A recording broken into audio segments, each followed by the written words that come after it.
Another crazy weekend in football is almost over as 8 of 12 dogs in the NFL won outright yesterday, and 9 double-digit dogs in college football also won on Saturday, including Arizona State over Washington. While the biggest upset got us all started early on Friday night when 24-point dog Syracuse upset the defending national champions from Clemson.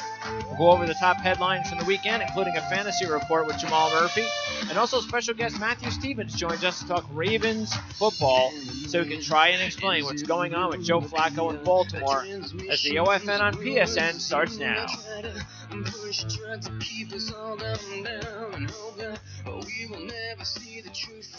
All right, it's Monday, the 16th of October, 2017. I'm your host, Greg DePalma, so a lot to cover here in the next 45 minutes to an hour. Again, we'll get some college football in, NFL, fantasy football, and as well as some special guests. Well, of course, Jamal will be here, Jamal Murphy, to talk fantasy football in just a few minutes. And our special guest will help us to find out what's going on with the Baltimore Ravens. Matthew Stevens, the managing editor for RavensWire.usatoday.com. So, wow, what a crazy weekend, but this is what we love about football, and this is why you really have to – I honestly don't think this is it. I really don't. I think that this is what we're going to see a lot of all season long.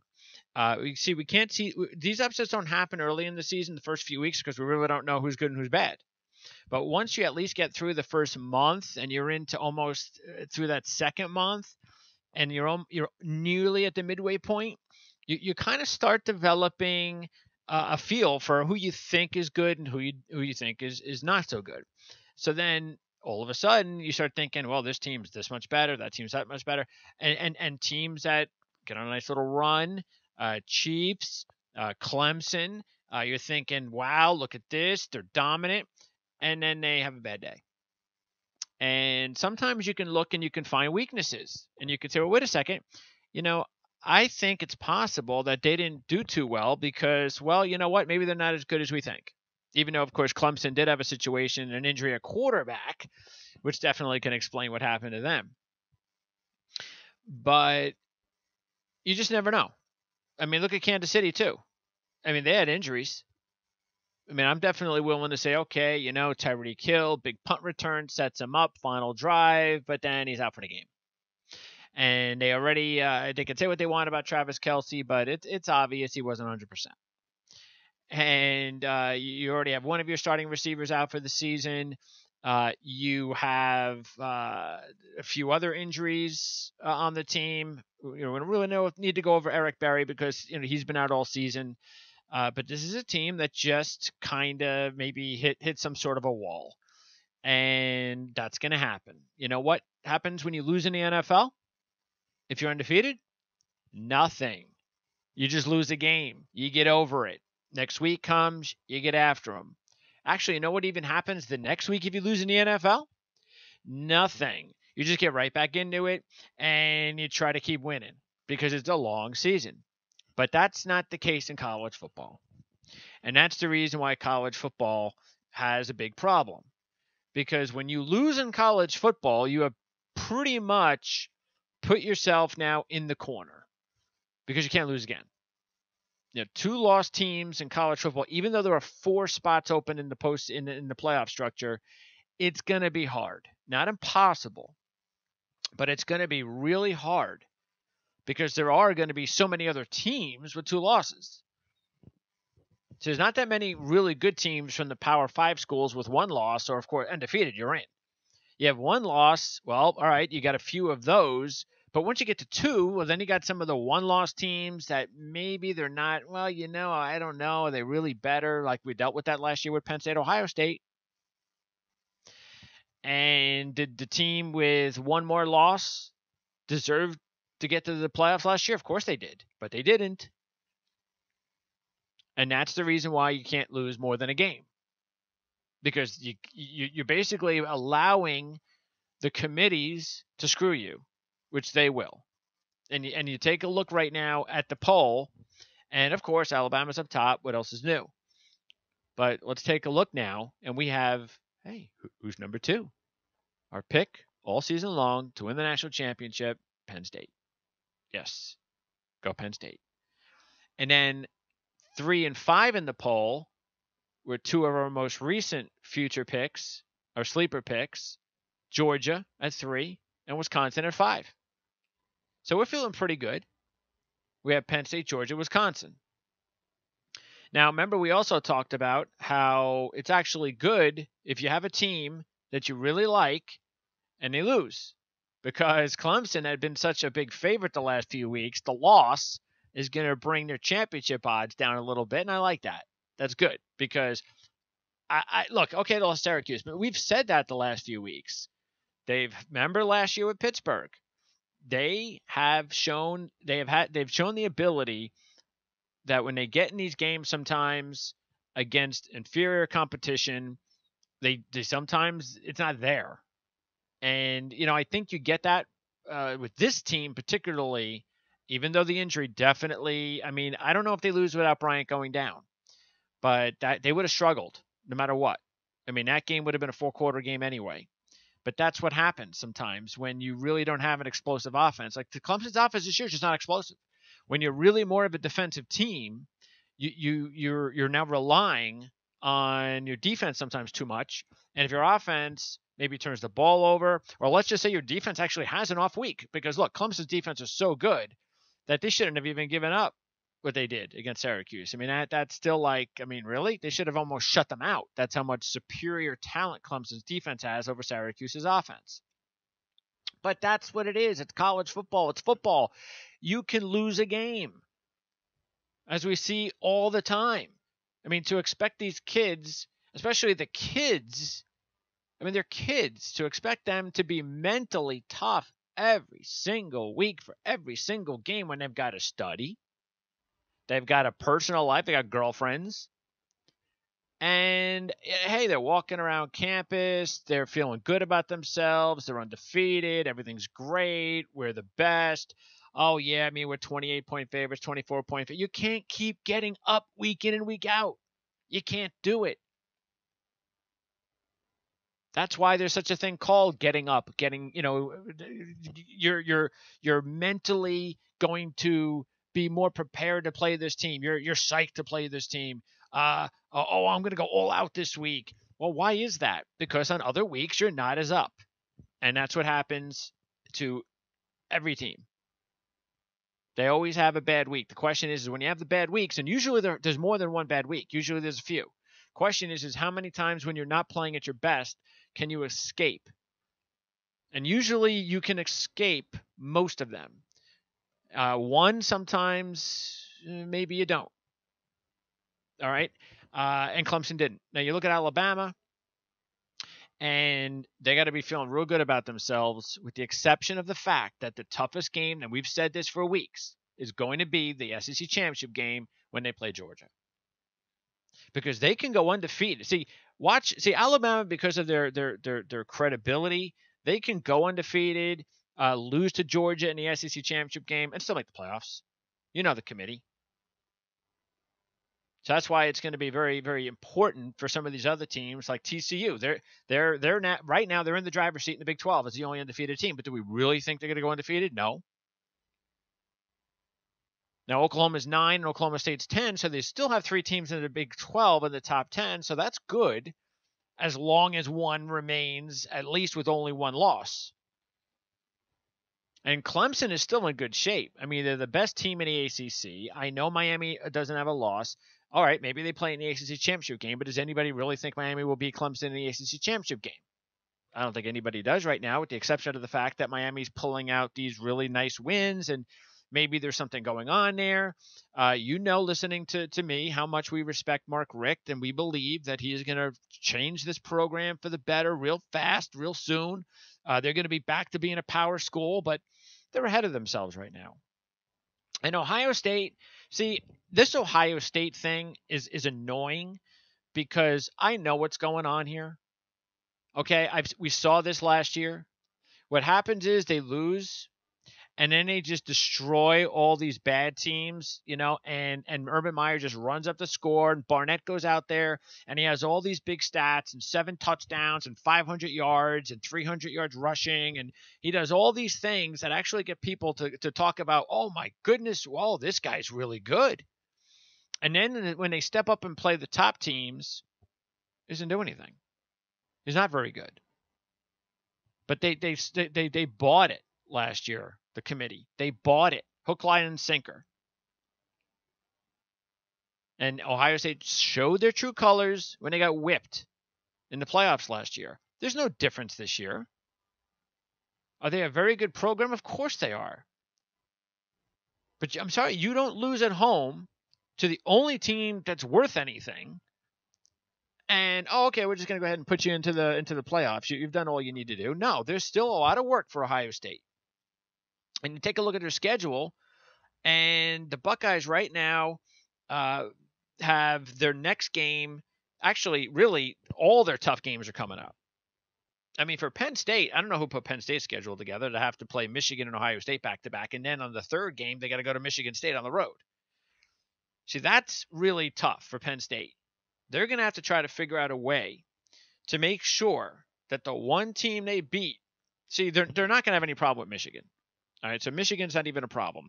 And I only think Michigan State's a problem, to tell you the truth, if they win their next 2.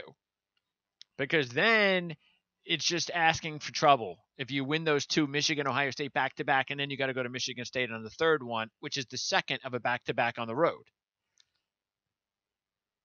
But Michigan, they're going to have no problem with because Jim Harbaugh, I don't even know what's going on with him. I just don't. I mean, there's this ridiculous need and desire to keep throwing out guys like John O'Korn when he's got a couple of young top-rated prospects sitting on the bench that are clearly better than O'Korn.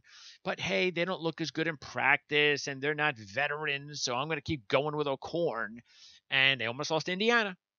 And if they would have lost Indiana, it certainly would. I don't care what you say about the defense giving up whatever they gave up at the end of the game. They would have lost that game because John O'Korn can't throw for more than 100 yards against Indiana's defense. So you think that they're going to beat Penn State? Absolutely not. And take it, I'm a Michigan fan. So I don't think that game is sure. It's going to be emotional, a white out on Saturday night and all that, but they'll be able to get up for Ohio State the following week at Ohio State. No question in my mind that they'll be able to do that. See, if this was a more dangerous Michigan team, then I would be like, well, but because Michigan is not as good as they were supposed to be because of the quarterback situation, oh yeah, I could see Penn State up, I can actually see them up by 17 points in the fourth quarter, put it on cruise control, and then they're ready to go ahead and attack Ohio State the next week. And if they do that and beat Ohio State, then even if they lose at Michigan State, they could still end up playing for the Big Ten championship game. And then, of course, playing Wisconsin, and then making it this time to the playoffs. For Ohio State, again, their tough games are coming up too, because after Penn State, they got to go to Iowa. That's not going to be easy. Michigan State's proven to be difficult, even though that's at Columbus. And then they get the game at Michigan, which is always going to be tough, especially if Michigan actually finally puts a quarterback in tow by then. But that's what makes it fun, because there's just so many possibilities in college football right now. By the way, we are going to be joined by Anthony Dasher. He covers the Georgia Bulldogs. He'll be with us on Wednesday following our weekly discussion with Dan Shanka. So we'll talk some Georgia Bulldog football with Anthony Dasher. And that, again, will be on Wednesday on the Ourlads Football Radio Network. So we still have, of course, a lot going on with the NFL, as we said at the Open. And that includes, of course, the big injury situation with Aaron Rodgers. And that just adds another name to the list of injured superstars, J.J. Watt, Odell Beckham Jr. It just goes on and on and on. And it is what it is, but it's a sad day in the NFL, and it's a sad day for me because I have Aaron Rodgers in our fantasy league with my special guest, Jamal Murphy, who joins us, chief fantasy analyst for Ourlads.com. So I did pick up Phillip Rivers last week, Jamal. I might have to just be content with him. Not sure I have enough depth to make a trade in order to bring back another quarterback. But I mean, that's something I'm going to have to look at. And we talked about some of the depth that some of these teams, including Dan. Dan has two quarterbacks that he's dealing with right now, in Carson Wentz and Drew Brees. So I might. I mean, what would you expect somebody to have to give up for somebody else's backup quarterback, no matter how good they are, knowing that they already have a superstar quarterback, so they really shouldn't be asking for a ton. Yeah, I mean, what's going on, man? How you doing? You know, it tends to be, people in fantasy tend to be pretty tight with who they are willing to trade regardless. So everybody knows they're just an injury away. So that's what makes it tough to get a good player in a trade, especially a quarterback, because, Aaron Rodgers was last week. So, it could be anybody next week, and you don't want to be that guy left with no backup. So people probably would rather hold on to a solid backup like a Wentz, for instance. Yeah, I mean, again, I don't think. I mean, you take a look at a guy like Rivers, and I mean, winning is always a good thing. I mean, you kind of feel, you always want your fantasy quarterbacks to kind of feel good about what they're doing on a Sunday, and so at least Phillip Rivers has got a couple of wins now. He did have back-to-back weeks before. I mean, actually, he's had 4 weeks out of 6 where he's scored over 20 points a game. That's manageable, right, for your starting quarterback? Yeah, no question. I think you got lucky with Phillip Rivers. I mean, that's not a bad quarterback to have to fall back on. In deeper leagues, it's much worse.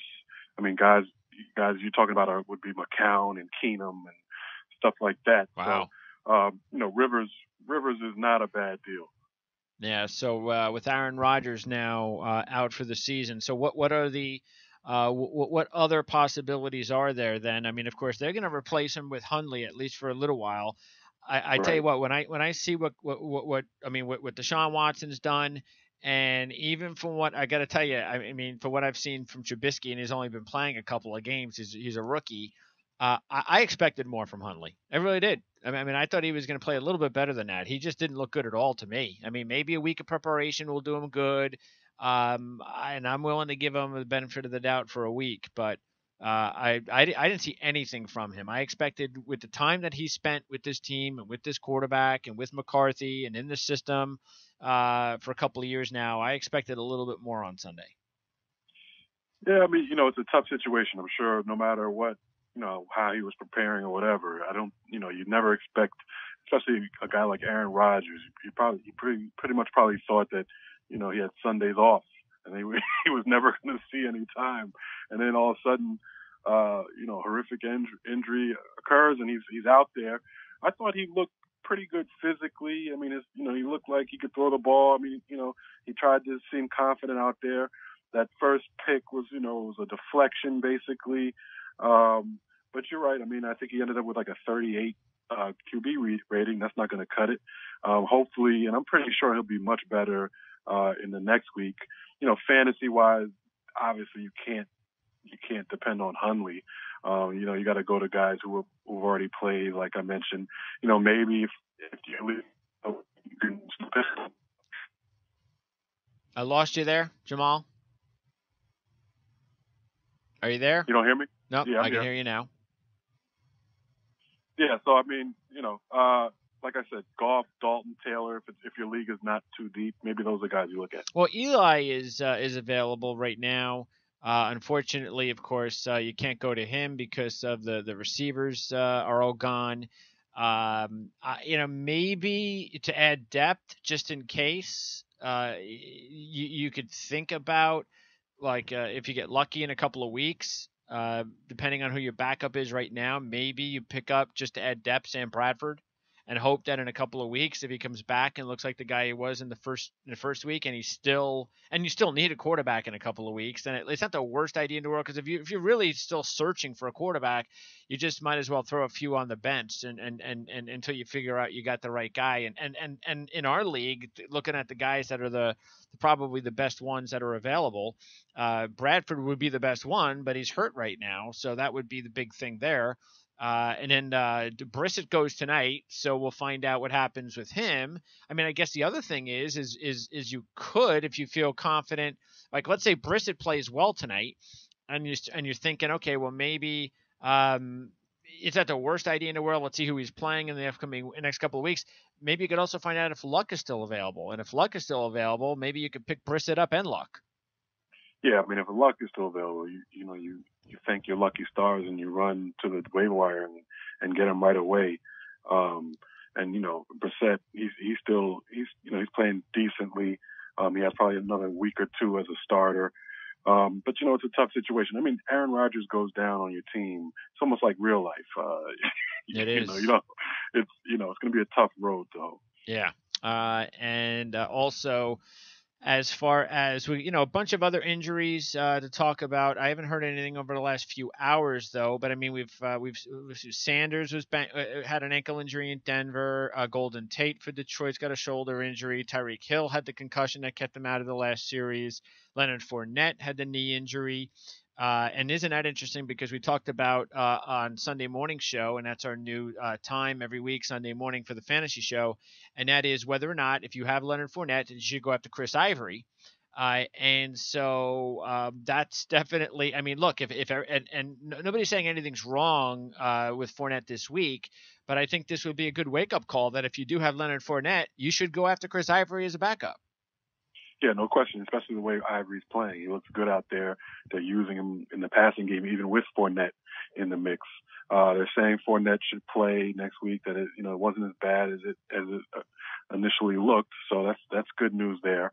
But yeah, definitely if Ivory's available, especially if you have Fournette, you got to pick him up.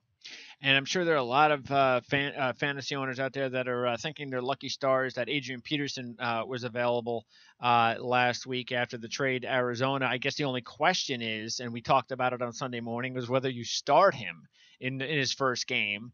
There might have been a lot of people that decided, well, I'm not even sure. We're not even sure if he's going to play. Maybe he'll get a touch or two. I don't know if I don't know if I could start him because of that. So if you picked up Adrian Peterson and didn't start him, then you can only just hope that you get more games like you got on Sunday. Maybe that'll happen. But this is what's great about the NFL nowadays, and I think we saw that last year. It's the reason I was very critical of the league in the offseason, that the league just isn't very good right now. And that's why the Patriots are beating everybody, because it's parity, and that's a good thing, but there's not a lot of dominant, strong teams. So that means from week to week, things can change. And look at Arizona. They were left for dead before last week. They make one move to get Adrian Peterson, and now you can go, wait a second, maybe Arizona actually can win the NFC West. Yeah, no question. I mean, Peterson looked great. I don't know what was going on in New Orleans that he couldn't get a couple touches. I mean, he steps right in, gets 134 yards, 2 touchdowns, one long touchdown. And definitely fantasy-wise, I had him in the league, didn't start him. Well, took the wait and see approach. And I wait and saw, and I lost. So next week he'll be right in the lineup. And look, this is also why it's important. This is why I don't like the running back committee thing. We talked about it earlier this season with New Orleans. Oh, you got to give Peterson his touches, and you got to give Ingram his touches, and you got to give Kamara his touches, and it's just it's like, come on. I mean, is this really necessary? And then this is why. I mean, because look what happens when Peterson knows he's the man. When he knows he's going to get the touches and he's going to go out there and you're going to allow him to get into the flow, get in sync. And he didn't have time to practice basically this week with this team and this offensive line and this offense, and still look what he did. So this is why I really prefer, especially when you have talented running backs, to just go with one guy. And you look at the Jets, and is it a surprise? No, we talked about it, that if Matt Forte was going to be active, which we knew he was by the time we talked on Sunday morning, watch out. Forte could wind up being the starter, because that's the coaching staff. That's what they're going to do. They're going to go to the veteran. And Forte got just about, I think, more than almost twice as many reps than McGuire. Yeah, and he got used in the passing game a lot and produced. The running game didn't really work out for either of them. But yeah, like you said, Forte. He looked pretty good out there. Looked like his normal self in the last couple of years.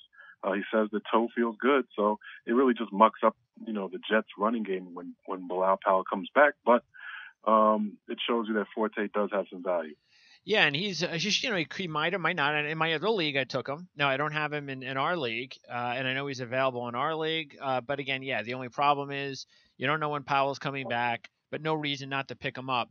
What about we've been talking a lot about the Giants running back situation, and Darkwas had a couple of decent back-to-back weeks, 117 yards rushing. Once again, proving that even though the Giants had a weak offensive line, it wasn't their all fault of why they weren't running the ball. And maybe if Ben McAdoo would have benched Paul Perkins in week 1, maybe they wouldn't be relying on a win on Sunday night to beat Denver for their first win. Yeah, no question. I mean, it just makes you second guess what they were doing all along. Darkwa looked good. I mean, Darkwa was running hard in the first couple of games. He just wasn't getting the touches. And then obviously he got hurt. But, 117 yards, again, some long runs, looked very good. And he's a guy that you got to pick up if he's available in your league, in any type of league, if it's 10 team, 14 team, whatever. Darkwa looks like he's probably going to be the man. Gallman's a rookie, so I'm sure they don't want to just hand it over to him. And Darkwa deserves it, so definitely go jump on him. All right, now what about tonight's game? You have Gore and Mack in the backfield for the Colts, and you have Murray and Henry in the backfield for Tennessee. So if we're choosing a running back for each team, which way are we going with? Who's our number ones? I think for the Colts, you got to go Gore. I mean, I know Mack is the more exciting guy. He's probably the more explosive guy, but you got to go with who's getting touches, and Gore's getting the touches. He's going to get more opportunities. He's going to get the goal line touch. So you got to go Gore there. As for Tennessee, you got to go Murray because, for the same reason. He's getting more touches by more than double. So you got to. I know Henry's probably, the more spry back, but you got to go Murray because he's getting the opportunities. All right, and then Mariota is going to play tonight. That's what they're saying, or at least that's what Adam Schefter said he was that they're leaning towards. He's still a game time decision, so you got to be careful there. Yeah, and by now though, with everybody's roster set, you probably you weren't going to start Mariota on Sunday anyway. Right. So yeah, because then you would be you can't be relying on a game time decision on a Monday night in these situations. All right, sounds good, Jamal. So of course you've got your reports all week at Ourlads.com, your fantasy reports, and of course you also have one every Thursday at USA Today? Yeah, either Thursday or Friday, I think they post it. Yeah. Okay, and then of course we, like we mentioned, we've got our show every Sunday morning now at 9 o'clock, 9 Eastern. Game day. We're gonna talk about everything that's going on early, as late as possible. So that's why we wanted to do the show on Sundays. So looking forward to talking to you again on Sunday morning with Dan. So Jamal, enjoy the game tonight, and we'll talk to you again on Sunday morning. All right, sounds good. All right, thank you very much, Jamal. That's Jamal Murphy at Blackatologist. That's his Twitter handle. And Jamal, I'm going to see what he's done in Fantasy League this week. Let's see here. Let me get an overview. Matthew Stevens will be joining us in a few minutes. Let's see. It looks like he's losing. Yep, he's losing, and it looks like Dan is in a battle here. Dan is losing by, a point? Ooh, that is tough to be losing by a point. Let's see. Does Dan have anybody left in his game tonight? Ooh, he did play Willie Snead. Not a good idea. Remember, we talked about that on Sunday's show, about whether he should play Willie Snead or not. He did, and Willie Snead gave him a low of 2. And he played Andre Ellington, and of course didn't expect Adrian Peterson to play all of that. So he basically got 2 points out of two positions, and that's what put him in that spot. And I believe that's it. He doesn't have anybody else. So it looks like he's going to lose by less than a point, or point 10. Not a good way to lose your fantasy week. But we'll talk about that on Sunday morning when we talk fantasy football with Dan Weinrich and also with Jamal. So we have more NFL to go over, a little bit more college football to go over, but we definitely wanted to, as I said in the open, wanted to talk some Baltimore Ravens football. And so wanted to bring back Matthew Stevens, the managing editor for ravenswire.usatoday.com. And Matthew, we last week we were gonna talk, but we weren't able to put it together after their win. Put the Ravens back on top, tied for first with Pittsburgh. But all of a sudden now, after this loss, it's almost like what on earth is going on with the Ravens? So I still wanted to have you back though, because I wanted to find out what the heck is going on with the Ravens. Hey, those are some good questions that I'm not entirely sure anyone has the answer to right now, but we'll do the best we can. Can we start off with Joe Flacco? Is it time now to think maybe at have you seen enough over the last couple of years that we can't be blaming personnel, we can't be blaming the offensive line, we can't be blaming the coordinators, that maybe we should be blaming Flacco? Yes and no. I mean, it's a tough thing, and I mentioned it to someone else actually while the game was on, that Joe Flacco is a really good quarterback that forgets he's a really good quarterback about half the time. Now, that doesn't help when you're throwing to Brashad Perryman, who couldn't catch a cold. You're throwing to an older Mike Wallace. You don't have Jeremy Maclin out there. I mean, as it was on Sunday against the Bears, Flacco was throwing to guys named Chris Moore, Michael Campanaro, and Chris Matthews, three guys that chances are, even if you follow the Baltimore Ravens, you probably don't know who they are. That's not a good sign if you're a quarterback throwing to guys that you don't even know. And then weirdly enough, they actually performed better than Mike Wallace and Brashad Perryman did for the first 3 games of the season combined. So again, I think that tells you a lot of what's going on with this offense and with Flacco, but he does not make it easy on himself or easy on his fans and the people that are trying to rally around him and try to give him a little credit. He tends to make those weird boneheaded plays we saw Sunday. Yeah, is it also more of? I mean, it's maybe time to criticize the way that they put together some of this talent for Flacco, because Flacco definitely needs to have his running backs. He wants to throw to his running backs. He wants to throw to his tight ends. I'm not going to blame him for the tight end situation, because if everybody's healthy, I mean, they have a bunch of tight ends, but they can never keep these guys healthy. But the running back situation, they basically relied it all on Danny Woodhead as the safety valve guy. And we all talked about in the preseason that Woodhead would probably get 70, 80 receptions. And we saw right off the bat, first game, you just kept going to Denny Woodhead until Denny Woodhead got hurt. And so that has to be a big issue for Joe Flacco and his inability to move the football, is that his safety valves, what he wants to do, and those types of receivers that he needs incorporated into his offense just aren't there. Yeah, I mean, you're completely right, and that is something that we talked about in the offseason, is that Danny Woodhead was going to be that guy. He's going to be such a fantastic guy, and we even saw it in the first drive of the first game. I mean, 3 receptions for 33 yards. Woodhead looked like he was, on pace to have the most amazing season on the planet, and then got hurt to be honest, like we all kind of expected would happen. Hopefully just not as early as it did happen. But yeah, so what you have now is you've got him throwing to, guys like Javorius Allen and Alex Collins, again, 2 guys that you probably didn't know before this season. And then his tight end, Benjamin Watson, he's got 1 pass catching tight end out there who just so happens to be 34. Yeah. And is coming off of an Achilles injury. So, I mean, if we're being honest there, he's not being set up for success on that front. But, you're right. You did mention it in the fact that we do have to start looking at, how he's being set up for success with his personnel. And one thing that's worthy of consideration is that before Jeremy Maclin was signed, and that was a complete fluke thing, this team was set to go into the season with the wide receivers they had Sunday. And clearly you have the result that's there.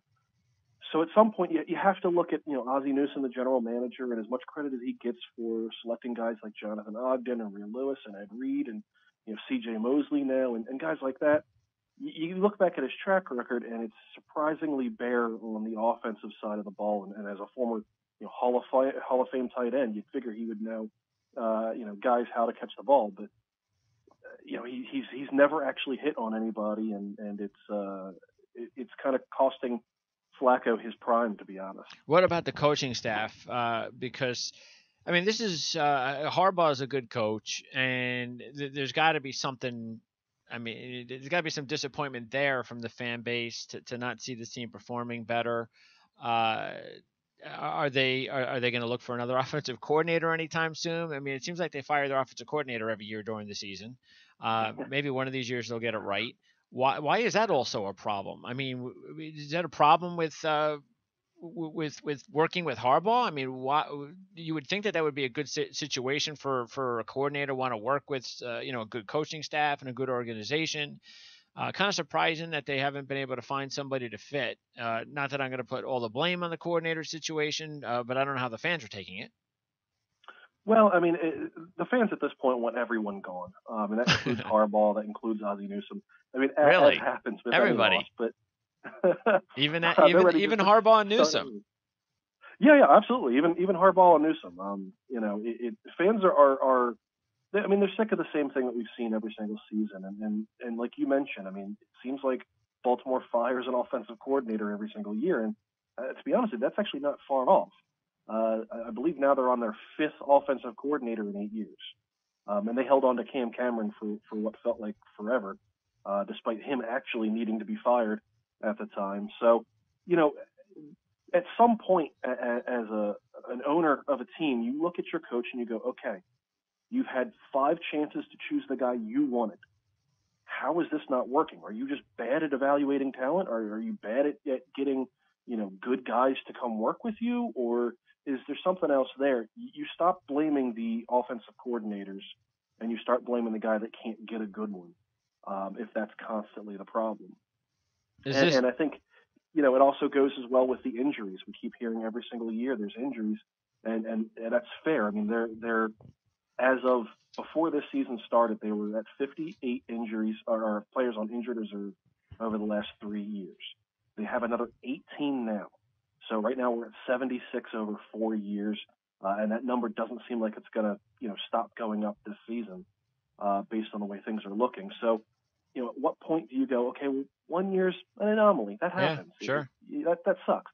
4 years of right around 20 players on injured reserve is you're not doing something. Yeah. Right.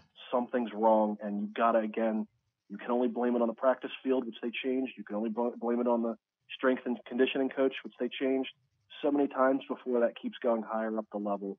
And you look at a guy like, Ozzie Newsome and John Harbaugh being to blame for it. I mean, the other thing is that the defense seemed like it was coming around. Now they've also, of course, been dealing with their own injuries, and that's a problem too. Is that, I mean, can you blame that though for when you got a rookie quarterback in his first road start? There are no weapons in the passing game. Rookie quarterback, first road start, they want to run the ball. So that has to be extremely disappointing to allow 167 yards rushing to Howard when they want to run the ball, and that's all they could basically do. So Who's to blame there? Well, I mean, throughout the game, the Ravens did well containing the rushing game on the outside. Where they failed and where they've failed over the last handful of games has been straight up the middle, which is as anti-Baltimore Ravens as you can possibly get. But the big difference has been over the last 4 games, they've been missing their big guy, Brandon Williams, who they paid, roughly about $54.5 million over 5 years for this season, for this offseason. So without him, I mean, no one ever would have expected it to be that big of a loss. But I mean, either that it's the biggest coincidence in the world that 4 games ago they started sucking on the run game, and he just so happened to go down 4 games ago. I mean, it could be a coincidence, but I certainly don't see that. And I think it just injuries to the defensive line have hurt that massively. And that's what teams have just kind of picked up on when you saw it with Chicago. I mean, they handed the ball off, 54 times. So clearly something was working for them. So how does can this team turn it around? Look, it's the NFL. We've already, in just even this past week, we saw so many crazy things happen. So no reason to think that more crazy stuff can't happen. I mean, when the Ravens won the Super Bowl, nobody thought they were going to win the Super Bowl that year. They just came from nowhere at the end of the season and got hot. And nowadays in the NFL, that's what you can do is get hot a week or two before the postseason, and it could ride you all the way to a Super Bowl championship. Does this team, if they get healthy, completely healthy, does this team have what it takes to get back on the winning track? I absolutely think so. Brandon Williams should be back this week against the Minnesota Vikings. That should help immediately on the run defense. Once the run defense is patched up, the secondary can kind of do what it does. That makes life a little bit easier on the defense. Offensively, Danny Woodhead should be back at some point. I mean, they've kind of left that open on he's on injured reserve, but realistically, he could be designated to return. If that happens again, that you've got that outlet that Joe Flacco super loves, and would be great. They just need to kind of hold it together until pieces come back. But I think they can. I mean, and in the 3 games that they've won, I mean, they won in dominant fashion. They beat up on a really good Oakland Raiders team. I mean, regardless of them being without Derek Carr, it's what the offense did to the defense that was most impressive, not allowing a sack.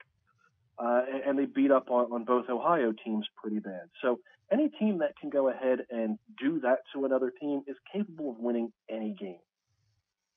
They just need to do it. They just need to get out of their own way. They need to stop making penalties. They need to stop turning the ball over. They need to play clean, efficient football, and they'll do that. But that all comes down to coaching, and if everyone gets healthy, I think they can do it. I think they still have it in them. All right, and then as far as if they don't do it, if things go on like this all season, 8-8, and it's just nobody really knows from week to week what's going to go on, are they a candidate to draft a quarterback in the first round? I don't think they are. I mean, for one, Flacco still has plenty of years on his contract and no real good out in sight. And then in addition to that, they have some other holes that I think they would much rather patch up to give Flacco a chance. Okay. And namely, that's give him a really good running back, give him a really good wide receiver or a tight end. And I think you'd see him blossom a little bit more. Again, we know he can do it. We know he has plenty of life left in him in terms of quarterbacks. He's been relatively healthy throughout his entire career. I don't know if you would spend that draft equity, at least yet, on a guy like that in the first round. Maybe in the 4th, 5th round, keep somebody on just in case. But first round pick, I would not expect them to go quarterback. So contractually, they still have how many more years left with Flacco? I believe they re-upped him just recently, but I think it's 2 or 3 years before they could really think about letting him go from just a financial standpoint. Yeah, okay. 2 or 3, a couple more years, and then at that point, so as you said though, they're pretty much stuck with him no matter what for a couple of years, and it's just now a matter of whether or not the coaching staff's going to be there too. So.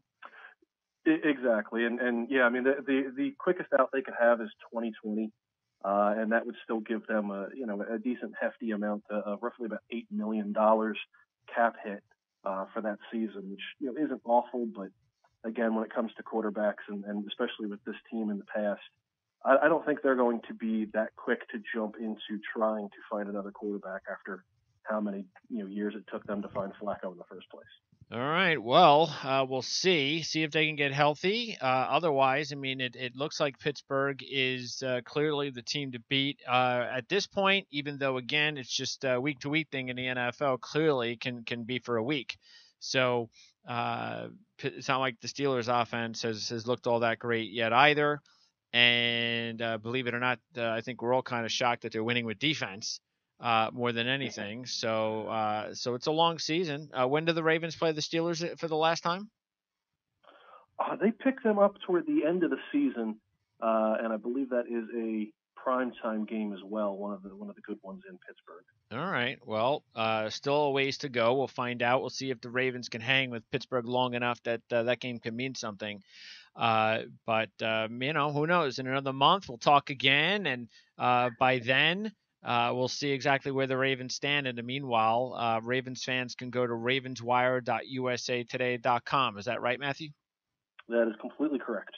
Awesome. I appreciate it, Matthew, and good luck with the team, and we'll talk to you real soon. I appreciate it. Thank you very much, and look forward to speaking to you again. Awesome.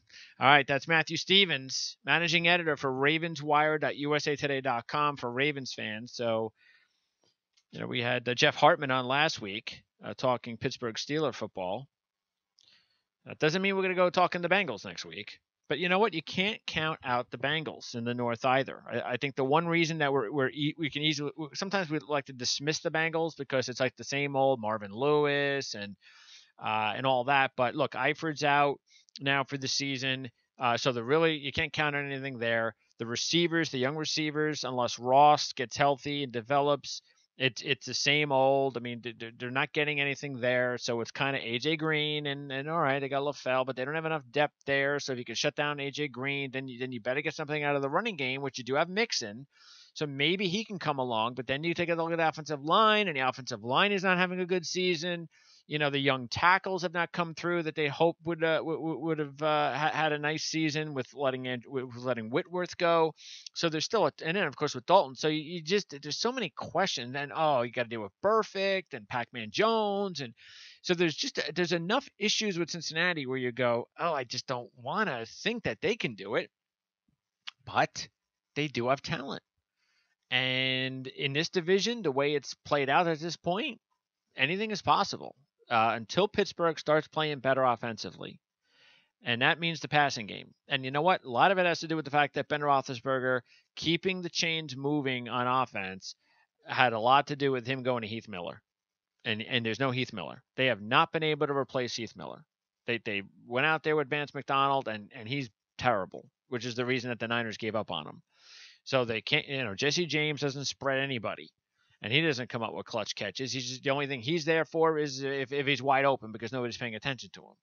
So it's Le'Veon Bell and Antonio Brown. And because they're elite players, they can win these games each week. And when the offense is doing nothing, and then Bell can do his thing and Brown can do his thing, and that's enough because the defense has stepped up. I mean, they have the best defensive line for a 3-4 defense right now in football. I mean, those three guys in that defensive line, Tuitt has stepped up. We talked about Hargrove in the offseason. Matter of fact, when we talked with Jeff Hartman before the season began, we went over that line and talked about how Javon Hargrave was somebody. Matter of fact, we talked about him last year when we were going over the draft, and we were going over the players to keep an eye on and sleepers, and Javon Hargrave was a guy that we had mentioned that they really liked, the fact that he fit their scheme better. He was more of a penetrator, and that's why McClendon was let go, and Hargrave became the man, and he's the man now. And you got Tuitt, and you got Cameron Hayward, and of course Hayward got hurt last year, so he wasn't available for the playoffs. So now you have a perfect. I mean, this is a perfect three-man front in a 3-4 defense. And that's where everything starts in any defense is up front. And they're getting some sort of play out of the linebackers. They still don't have great players back there, consistent players.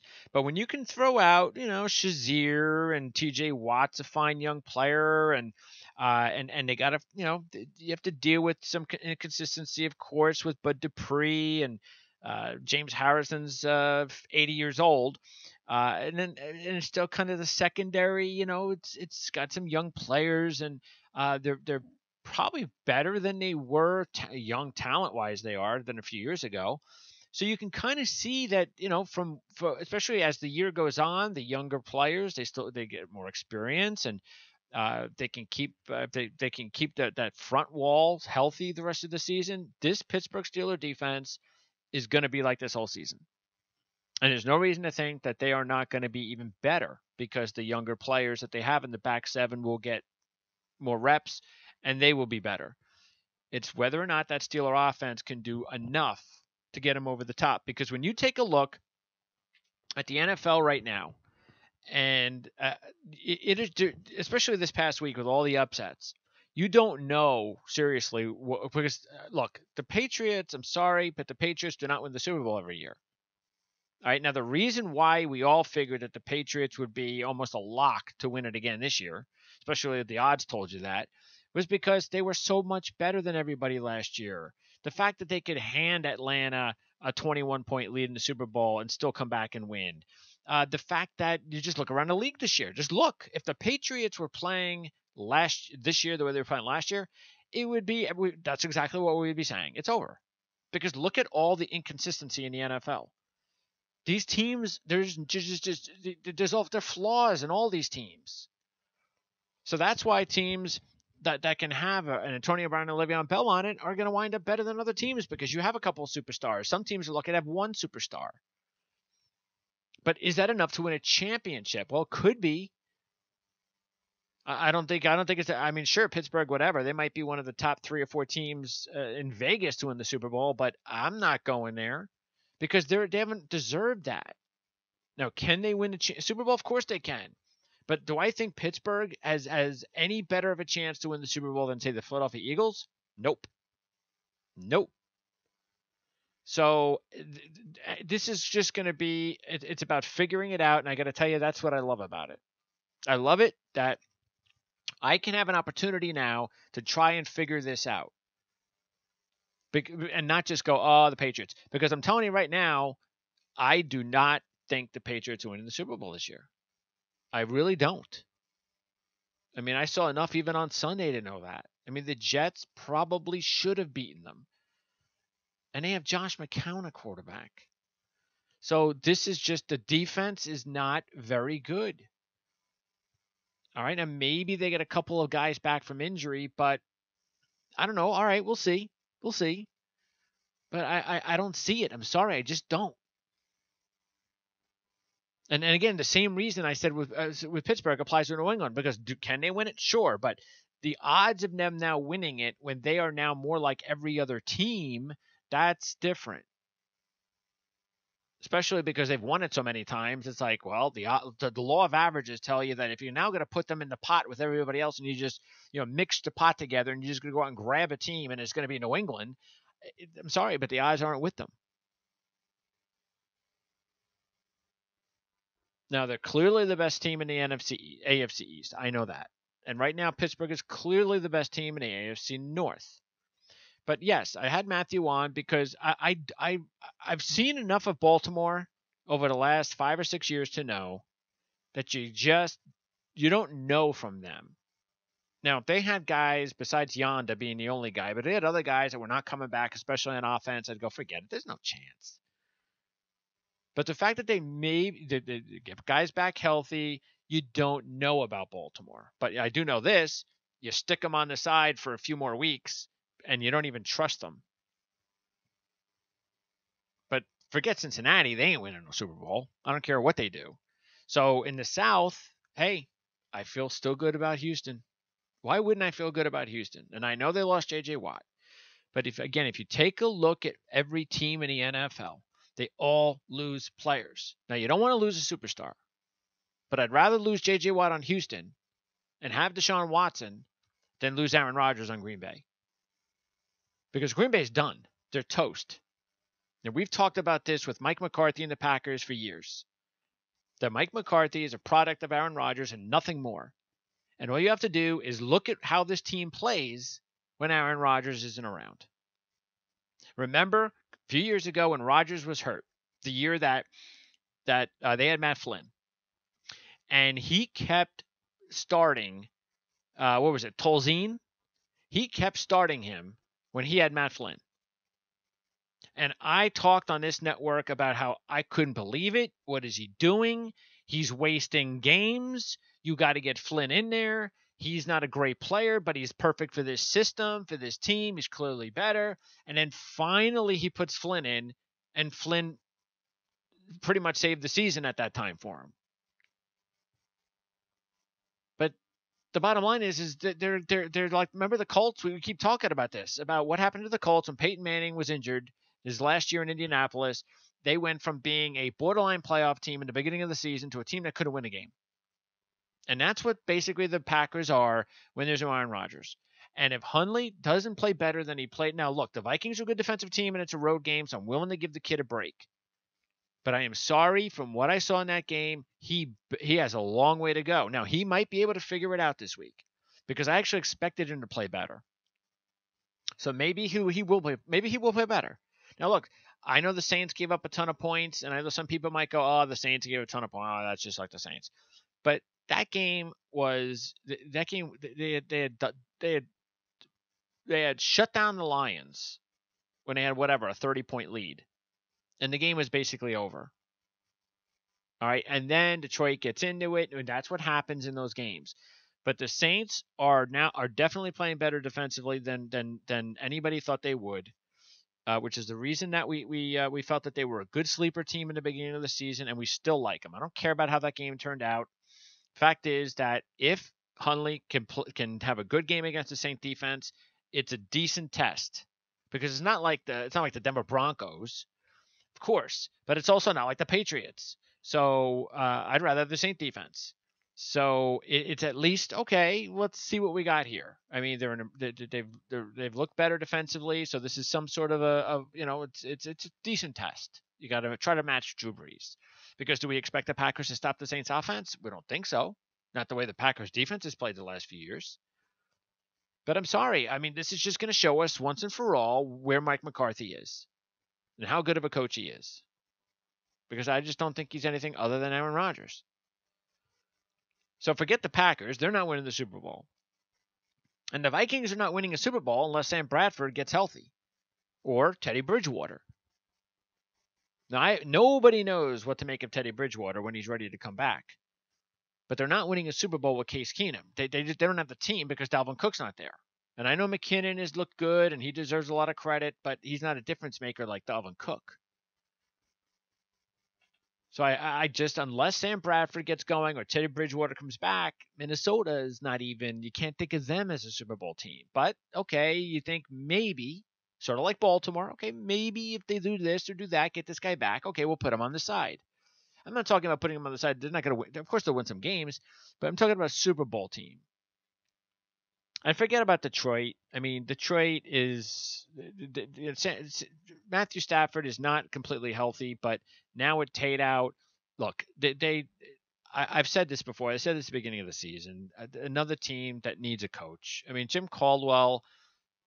put Jim Caldwell on a team without one of the best quarterbacks in the NFL, and he's not going to do anything. We saw that. We've seen it.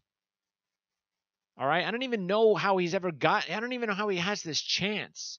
He's basically a coach that if he has a really good quarterback, okay, I might, maybe one year I'll make the postseason, next year I won't. And I mean, but is that really what you want when you have Matthew Stafford there? Aren't you trying to build a championship team? You can't win a championship with Jim Caldwell, not in Detroit. This isn't the Patriots with Tom Brady.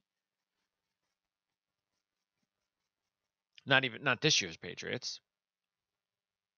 But I think you have to say now, if New Orleans continues to play better defense, okay, you have Drew Brees. Okay, I'm willing to give them a shot. I'm willing to give Carolina a shot, even though they didn't look very good on Thursday night. And David Shula, what on earth is he thinking about? Enough of Jonathan Stewart. Another situation with a coach that will just continue to go to a veteran, like if that veteran was the same guy that he coached 3 or 4 years ago. Jonathan Stewart is done. And it is annoying to watch somebody that just blindly calls running plays the last 2 weeks to the same running back. We read his stats the other day. Yesterday. We read his stats yesterday on the show. Here's Jonathan Stewart's stats the last 2 weeks. 26 carries, 17 yards. That is pathetic. At some point, maybe on the 24th carry or the 25th, before you get to the 26th, you'd stop running the ball to him, especially when you have Christian McCaffrey back there. So if I know that this is going to be still a focal point of their offense, they got no chance. They're not going to win if they keep handing the ball off to Jonathan Stewart half the time. Forget it. And I don't know if I could trust Cam Stewart in a clutch situation in the postseason anyway. I just don't. And Atlanta, I mean, it looks like Atlanta is mentally in big trouble. They have not gotten over it. It's starting to be evident. Throw in the fact, as we've talked about the last few weeks, about Steve Sarkisian. We went over Steve Sarkisian 4 years ago on this network. When he was the toast of Washington, we warned everybody about Steve Sarkisian. Everyone on this network. Because all he was doing in Washington to have some success there was recruiting. That was it. He did a good, because that's what you do in college sports. You recruit. But that doesn't make you a great coach. And anytime they would get in big games, when now you have to coach, they would lose. And that's why eventually it didn't work out in Washington. And then he gets in trouble with the drinking. And then, incredibly, it took a few months. And that was okay. It was enough for him to get another job. And now he's a coordinator with Alabama in the national championship game. And, hey, how'd that go? All right, well, they scored points. I get that. But, all right, they lost. So then, for some crazy reason, the Atlanta Falcons decided to hire him, which made no sense. So they get rid of Shanahan, and you bring in Steve Sarkisian, a ex-college coach with a drinking problem. Okay, he deserves a second chance, and that's fine. His personal life, hopefully, it looks like it's going well, and that's great. But that doesn't cloud the fact that, I'm sorry, he's just not that great of a coach. And Atlanta better wisen up fast. Because if they're thinking about getting back to the postseason, because right now they're not playing like a playoff team, and they're thinking about getting to the postseason again, they better make a quick decision with that coordinator position, really fast. Because it's not. There's obviously one thing not working on offense, and what is it? Everybody's back, except one thing: you got a new coordinator. So until that changes, they're not going anywhere. And forget Tampa Bay. I've also talked about this, just like Sarkisian for the last couple of years. What have I said about Dirk Cutter? That is a ridiculous hire in Tampa Bay. Ridiculous. The guy was a head coach in college and was not very good there. So how on earth, if you're below average... See, Greg Schiano was a very good college coach and turned around Rutgers. And he couldn't make it in Tampa. What would anybody believe that Dirk Cutter would be able to do it when he wasn't very good at Arizona State?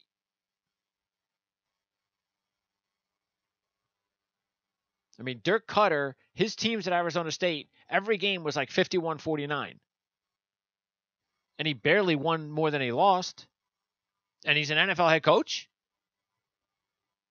I mean, they basically, same situation as the New Orleans game.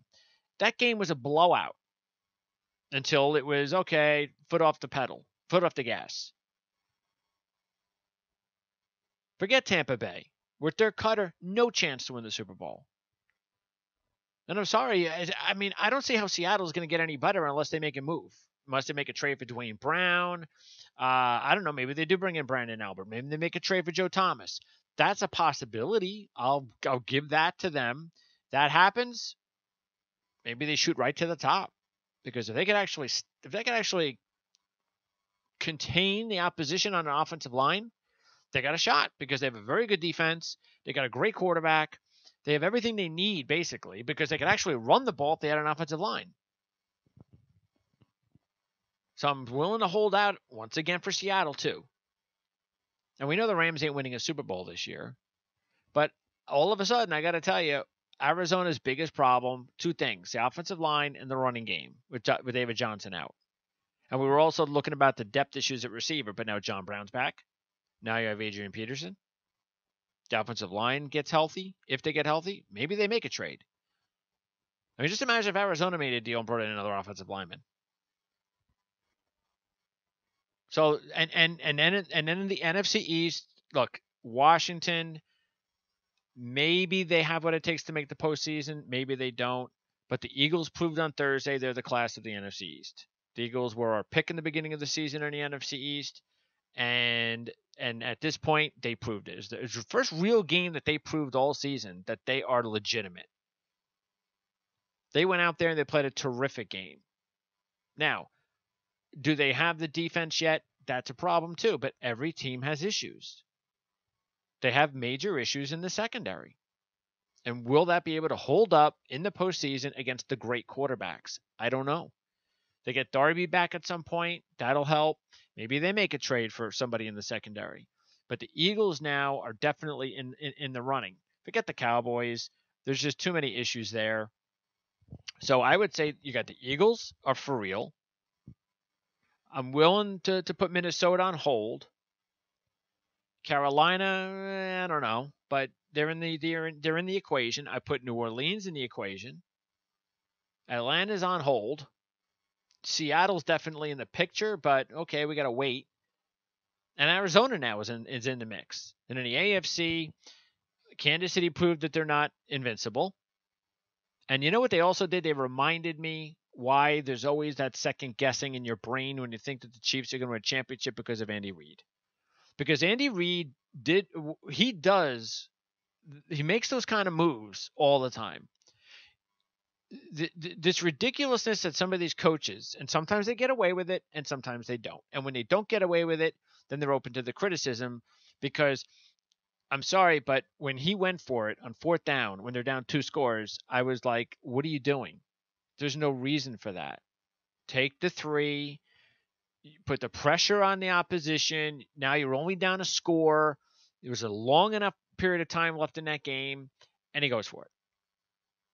Now, if he makes it, okay, he makes it, then, it's not like he makes it and then you're like, oh, well, okay, I guess that was a good call. No, I mean, it was still a bad call, but you got lucky. You made it.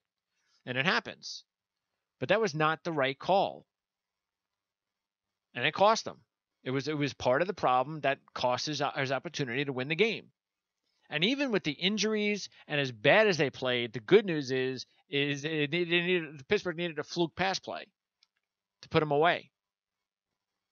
But still, I have a problem about Kansas City as a favorite, which they were last week, a co-favorite with the Patriots to win the championship. I have a problem thinking of them as a co-favorite with Andy Reid. I just do.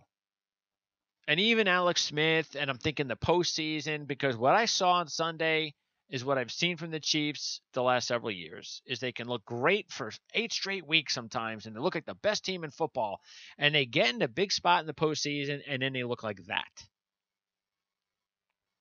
And I can, if you want to put them in the mix, you put them in that bag with all the other teams, I'm fine with it. You want to make them a favorite? No way.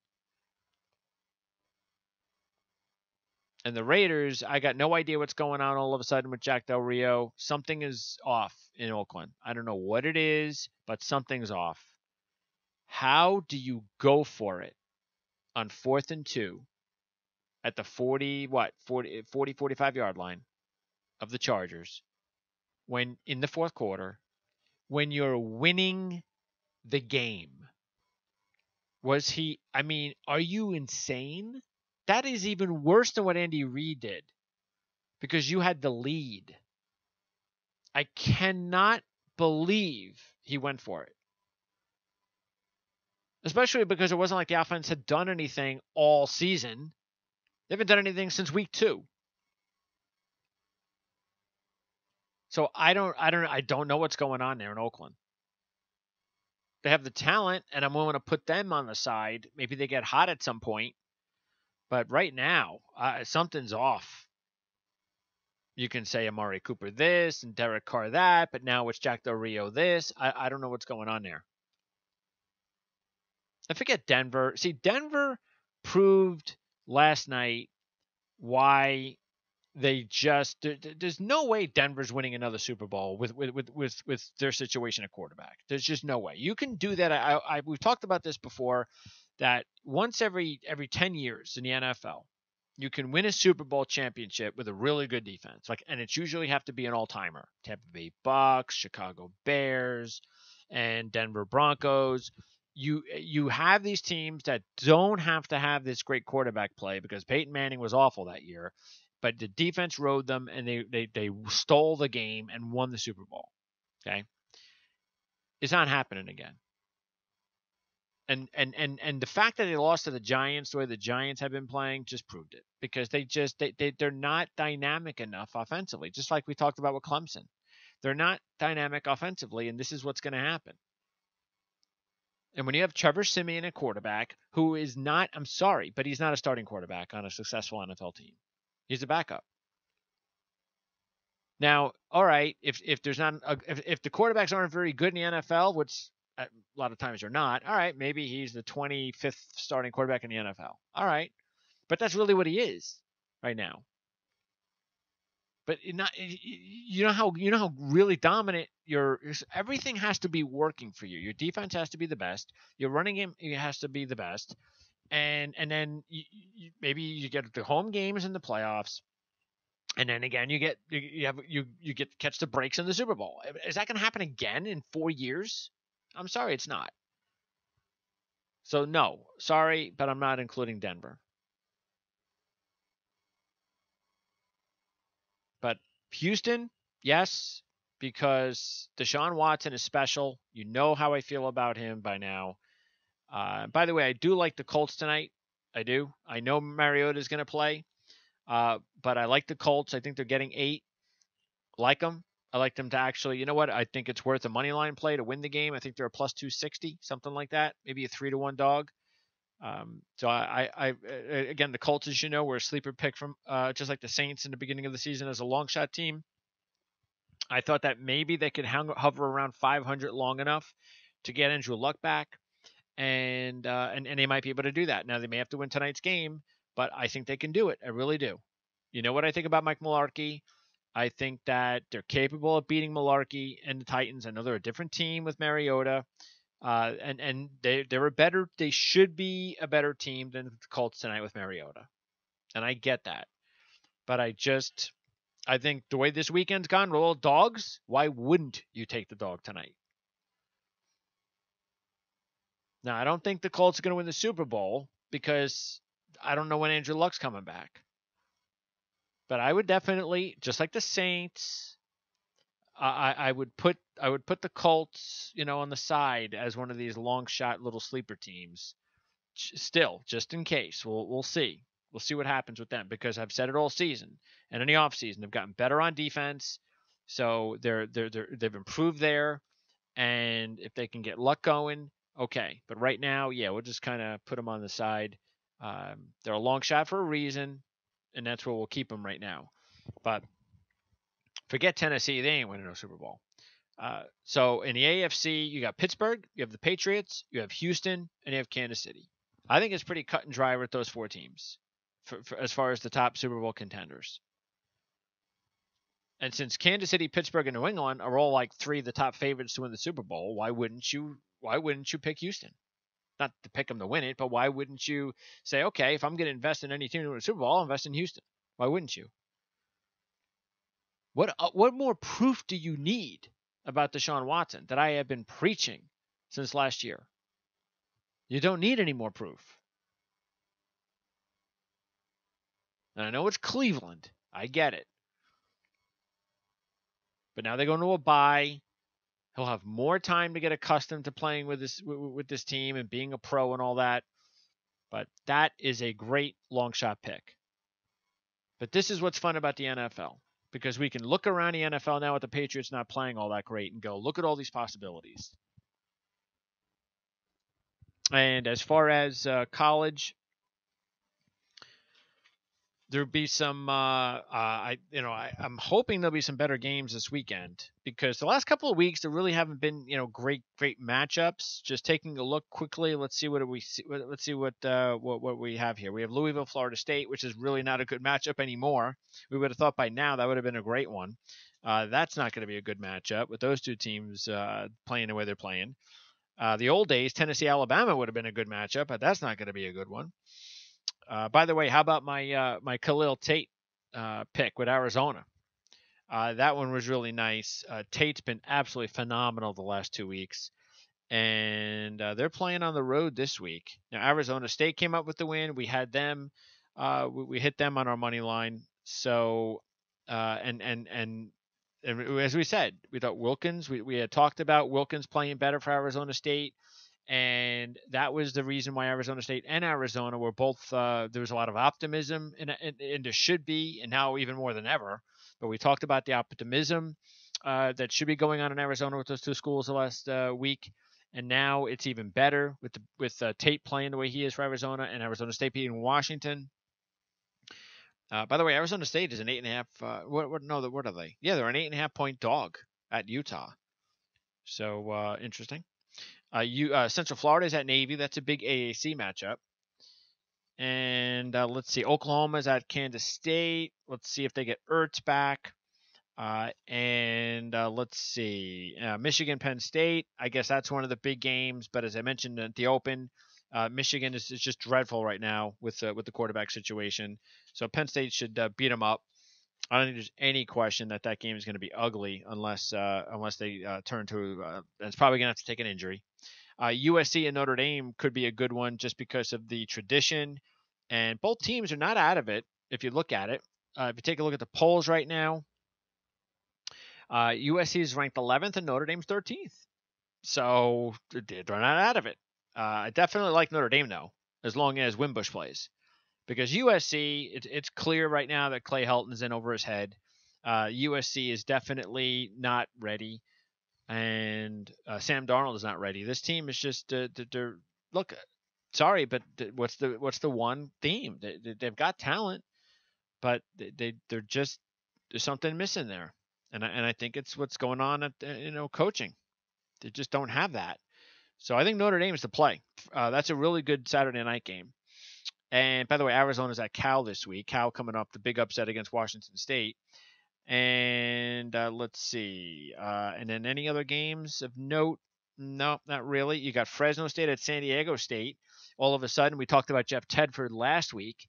We'll talk more about Fresno State this week. We're trying to hook up with the writer from the Fresno Bee and talk about Jeff Tedford turning around the Fresno State program. They got a big game with San Diego State this week, coming off the loss against Boise, and then Colorado at Washington State is a late game on Saturday night. That's pretty big for Washington State. So no, once again, another week where there's just not a lot of huge games in college football.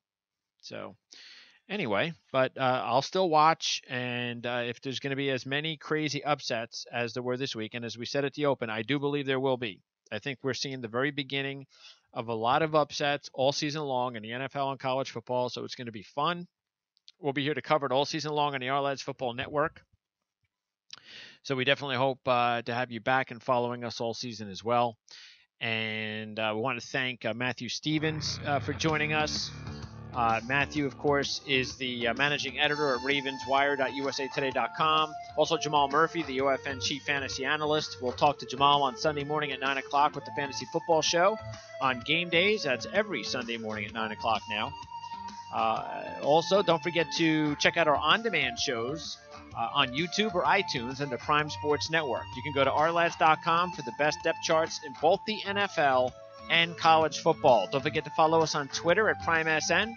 And we'll see you on this network, on this regular show on Wednesday with Dan Shanka. And we'll have some other interviews as well during the week. So that's why you need to stay tuned for our Twitter account and follow us on PrimeSN, because we're going to let you know who our guests are and exactly when we're going to have them on all season long. But our regular schedule has Dan Shank on Wednesday. We'll see you Thursday for Week 7 preview of the NFL with Tony Mejia. And then I'll be on Friday to get you ready for the weekend in college football. So that'll do it. Enjoy your Monday night game, everybody. We'll see you next time right here on your Ourlads Football Radio Network.